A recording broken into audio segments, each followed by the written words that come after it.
Jérémie, chapitre 4, qui poursuit l'oracle contre Juda que nous avions commencé à entendre hier. Avant que vous n'écoutiez ce chapitre, je vous en donne quelques thèmes intéressants pour que, quand ils vont arriver, vous puissiez y faire encore plus attention. Vous entendrez d'abord parler de la circoncision de cœur. Ça, c'est un très très beau thème. C'est vraiment un très beau chapitre que vous allez entendre. Je vous donne le verset.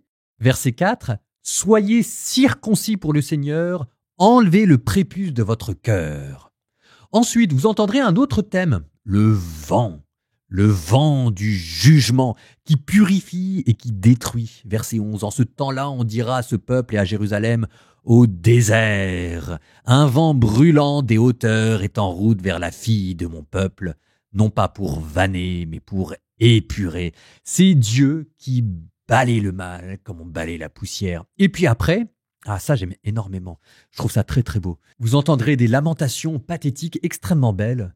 Oh, mes entrailles, au fond de moi, je me tords de douleur. Et puis après, le retour au chaos primordial.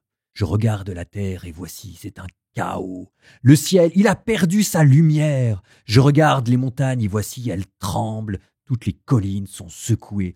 Avec le jugement de Dieu et ce vent de colère, avec le jugement de Dieu, on est en train de revenir au chaos initial, au tohu-bohu de la Genèse. Et à la fin, dernier thème, Dieu qui, pourrait-on dire, a presque de la peine pour Juda, tellement le spectacle qu'offre Juda est affligeant. Juda qui n'a à ce point plus aucune fierté que dans une dernière tentative, elle essaye d'amadouer ses bourreaux en leur faisant les yeux doux, ce qui évidemment ne marchera pas, sauf à s'avilir encore plus à ses propres yeux. Je vous cite, « Tu te fardes les yeux pour les agrandir, c'est en vain que tu te fais belle. Ceux qui te convoitaient te méprisent, ils en veulent à ta vie. » Donc voilà, c'est tout ça ce que vous allez entendre, la circoncision du cœur, le vent du jugement, le retour au chaos primordial, et puis Jérusalem qui tente d'échapper au désastre en se fardant les yeux.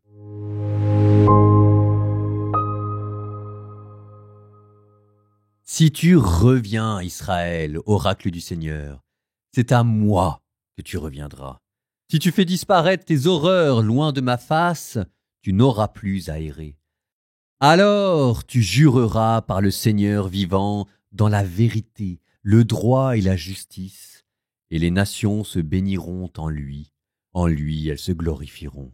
Ainsi parle le Seigneur aux gens de Juda et à Jérusalem. Défrichez pour vous ce qui est en friche, ne semez pas dans les ronces, soyez circoncis pour le Seigneur, enlevez le prépuce de votre cœur, gens de Juda et habitants de Jérusalem, de peur que ma colère n'éclate comme un feu et ne brûle sans personne pour l'éteindre à cause de la malice de vos actes. Annoncez-le en Juda, dans Jérusalem, faites-le entendre, dites « Sonnez du cor dans le pays, criez à pleine voix, dites « Rassemblez-vous, entrons dans les villes fortifiées. Vers Sion, levez l'étendard. Cherchez un refuge, ne vous arrêtez pas, car c'est le malheur que je fais venir du nord, et un grand désastre. Le lion monte de son fourré, le destructeur des nations se met en route. Il sort de chez lui pour réduire ton pays en un lieu désolé. Tes villes seront ruinées, vidées de leurs habitants. À cause de cela, revêtez-vous de toile à sac, lamentez-vous et gémissez, car l'ardente colère du Seigneur ne s'est pas détournée de nous. Il arrivera en ces jours-là, oracle du Seigneur, que le cœur du roi et le cœur des princes défailliront. Les prêtres seront consternés et les prophètes stupéfaits. Alors je dis, « Ah, Seigneur mon Dieu, vraiment, tu as bien trompé ce peuple et Jérusalem en disant « Vous aurez la paix », tandis que l'épée nous atteint à la gorge. En ce temps-là, on dira à ce peuple et à Jérusalem « Au désert, un vent brûlant des hauteurs est en route vers la fille de mon peuple, non pour vanner, non pour épurer, un vent plein de violence me vient de là-bas. Et moi, maintenant, je prononce contre eux des jugements. Le voici qui monte comme les nuages, ses chars sont pareils à l'ouragan, et ses chevaux plus vifs que les aigles. Malheur à nous, car nous sommes dévastés. Lave ton cœur de tout mal, Jérusalem, afin d'être sauvé. Combien de temps encore accueilleras-tu en toi des pensées malfaisantes? Oui, une voix l'annonce depuis Dan, depuis la montagne d'Éphraïm, elle publie le malheur. Répétez-le aux nations, publiez-le contre Jérusalem. Des assaillants arrivent d'un pays lointain, ils élèvent la voix contre les villes de Juda. Comme les gardiens d'un champ, ils sont là tout autour de Jérusalem, car elle s'est révoltée contre moi, oracle du Seigneur. C'est ta conduite et tes actes qui t'ont valu cela. Voilà ton malheur. Ah, quelle amertume! Elle te frappe en plein cœur. Ah, mes entrailles, mes entrailles! Au fond de moi, je me tords de douleur. Mon cœur gémit en moi, je ne peux pas me taire. Ô mon âme, tu as entendu l'appel du corps et le cri de guerre. On proclame désastre sur désastre, car tout le pays est dévasté. Soudain, mes tentes sont dévastées, ainsi que mes abris, en un instant. Combien de temps verrai-je l'étendard? Entendrai-je l'appel du corps? Oui, mon peuple est fou. Ils ne me connaissent pas, ce sont des enfants stupides. Ils n'ont pas de discernement. Ils sont sages, mais pour faire le mal. Mais ils ne savent pas faire le bien. Je regarde la terre, et voici, c'est un chaos. Le ciel, il a perdu sa lumière. Je regarde les montagnes, et voici, elles tremblent. Toutes les collines sont secouées. Je regarde, et voici qu'il n'y a plus d'hommes. Tous les oiseaux du ciel ont fui. Je regarde, et voici que le verger est un désert. Toutes les villes sont détruites devant le Seigneur, devant l'ardeur de sa colère. Ainsi parle le Seigneur, toute la terre sera désolée, mais je n'en ferai pas l'extermination. Aussi la terre sera-t-elle en deuil, et là-haut le ciel s'obscurcira, puisque je l'ai dit et décidé, je n'y renoncerai pas, je n'y reviendrai pas en arrière. À la clameur du cavalier et de l'archer, toute ville prend fuite, on s'enfonce dans les broussailles, on escalade les rochers, toute ville est abandonnée et plus personne n'y habite. Et toi, dévasté, que vas-tu faire? Tu te revêts d'écarlate et tu te pars d'une parure d'or, tu te fardes les yeux pour les agrandir. C'est en vain que tu te fais belle. Ceux qui te convoitaient te méprisent, c'est à ton âme qu'ils en veulent. J'entends une voix, comme celle d'une jeune femme en travail, comme l'angoisse d'une jeune accouchée. C'est la voix de la fille de Sion. Elle suffoque, elle étend les mains. Malheur à moi, mon âme défaille devant les tueurs.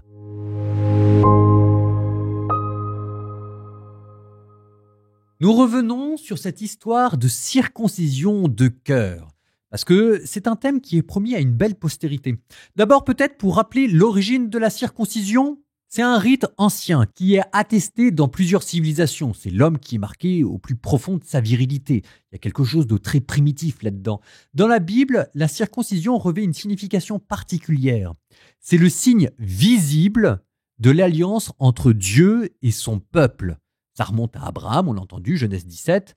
Tous vos mâles seront circoncis, vous vous ferez circoncire la chair du prépuce.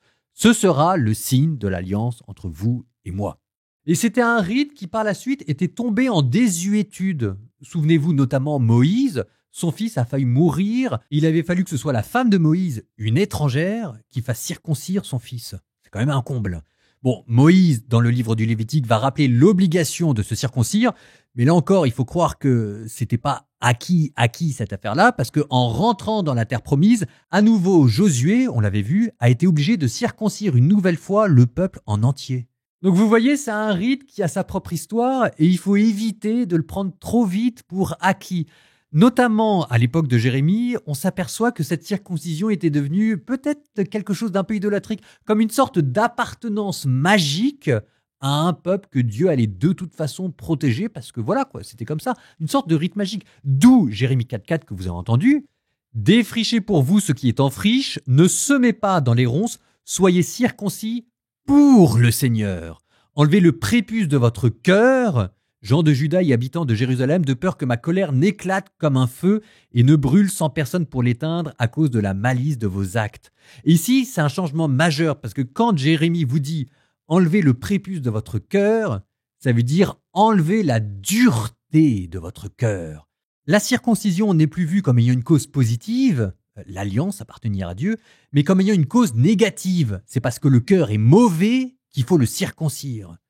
C'est une évolution dans le rite de la circoncision, on pourrait dire une moralisation. Se circoncire, c'est appartenir à Dieu, c'est l'alliance d'Abraham, mais maintenant ça veut dire appartenir à Dieu en enlevant le péché de son cœur. Et ça, cette évolution de la circoncision, ça vous donnera dans Saint Paul la lettre aux Romains, chapitre 2, le vrai juif, ce n'est pas celui qui est à l'extérieur, la vraie circoncision n'est pas celle qui est visible dans la chair, le vrai juif, c'est celui qui l'est intérieurement, et la vraie circoncision est celle du cœur, selon l'esprit et non selon la lettre. C'est la dernière évolution de ce rite de la circoncision, et ce que saint Paul rajoute, c'est que celui qui circoncis, celui qui enlève le péché du cœur, c'est l'Esprit Saint.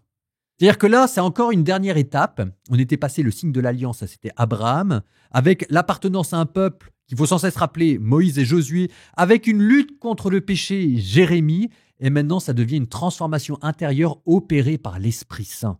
Colossiens chapitre 2, « En lui, vous avez été circoncis d'une circoncision qui n'est pas faite de main d'homme, par le dépouillement du corps périssable, la circoncision du Christ, vous êtes ensevelis avec lui dans le baptême pour ressusciter avec lui. » Saint Paul, là, dans ce que je viens de vous lire, est passé de la circoncision au baptême.